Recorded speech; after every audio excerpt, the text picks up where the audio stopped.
What's going on, YouTube? This is SG1 Sports here on the Ohio State channel at the voice of college football. I'm going to give you my early thoughts on the Buckeyes for 2023 and tell you if I think they're going to be better or worse than they were in 2022. Ohio State last season, 11-2, second in the Big Ten East.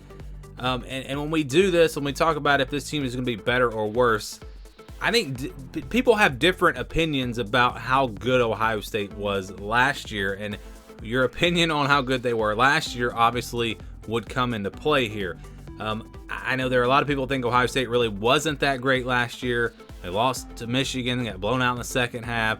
You saw some games where they struggled a little bit. I disagree with that. I'm looking at Ohio State as the team that almost took down Georgia.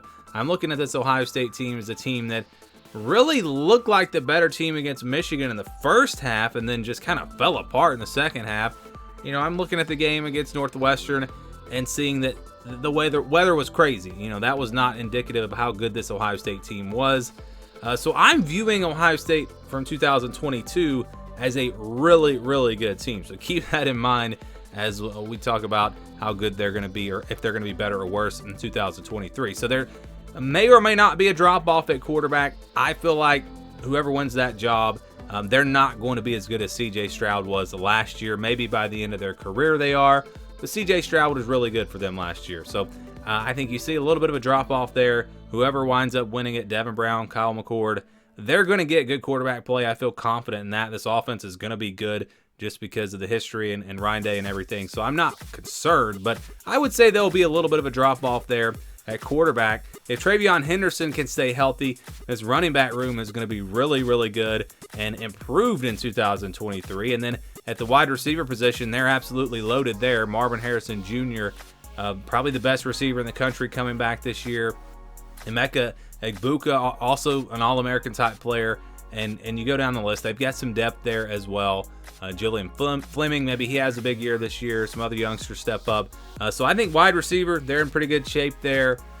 Kate Stover going to be back there at tight end. That'll be big for them as well. And then on the offensive line, this is where I'm a little bit more concerned.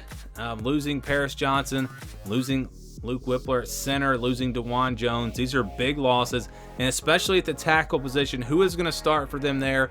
That is where I am concerned for Ohio State. Yes, Donovan Jackson will be back. Matthew Jones will be back.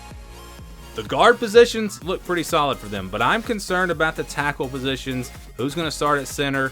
That is a major concern, and we've seen it many, many times. Teams can have a ton of talent, but if the offensive line struggles, you just can't get anything going on offense. You can't protect the quarterback, can't run the football. That can be a concern. So I'm concerned about that. And again, I think there will be a little bit of a drop-off at quarterback as well. So offensively, you would think this team probably going to be a little bit worse, but they still have so many weapons that they're probably still going to be really good. You look at the defense. Defensive line still looks pretty strong. They lose some guys, Jerron Cage, Vincent, Tyler Friday, Zach Harrison. They're going to lose some depth. I think they're starters. They'll be fine there. I think Jack Sawyer could have a really big year this year. They've got JTT coming back. Michael Hall there at defensive tackle. He is a beast. He's going to be really good for them. So I think that the starters on the defensive line look really, really good, but they do take a little bit of a hit depth-wise. And so that could be a concern if they have some injuries. Linebacker looks great, bringing pretty much everyone back there. So I have no concerns about the linebacker position. Tommy Eichenberg coming back, going to be huge for them, really as the leader of this defense. And then you look in the secondary, an area where they struggled at times last year. Cam Brown is gone, Ronnie Hickman gone, Tanner McAllister gone. They do bring back Denzel Burke at corner. That'll be big for them. Look at the safety positions. Some youngsters like Sonny Styles. Is he going to step up this year and turn into a star for them? Lathan Ransom will be back. Josh Proctor, we'll see. He's a veteran, see what he can do. So overall, defensively, I think you're talking about a defense that's going to be pretty similar. I know it is year 2 under Jim Knowles, and you would expect them to make some improvements just being his second year. But roster-wise, I think it's a pretty similar defense.